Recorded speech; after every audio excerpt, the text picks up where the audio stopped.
नाज़रीन, कबायली अजला में सूबाई इंतखाबात के लिए तैयारियां मुकम्मल है। इंतखाबी मुहिम आज रात 12 बजे खत्म हो जाएगी। कल आराम का दिन होगा। इंतखाबात 20 जुलाई को होंगे।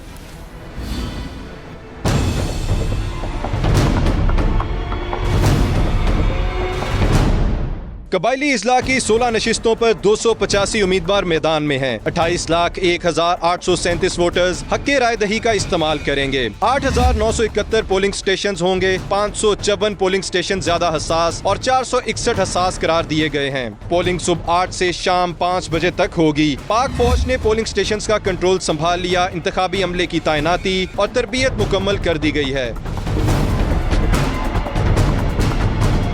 पोलिंग सामान सील कर दिया गया। तमाम पोलिंग स्टेशंस पर सीसीटीवी कैमरे नस्ब हो चुके हैं। इंतखाबात से मुतल्लिक इलेक्शन कमीशन सेक्रेटेरिएट में कंट्रोल रूम कायम कर दिया गया है। पोलिंग स्टेशनों पर मोबाइल फोन और हर किस्म के असलहा पर पाबंदी लगा दी गई है। कबायली इजला की खैबर पख्तूनख्वा में शमूलियत के बाद पहली मरतबा सूबाई इंतखाबात हो रहे हैं।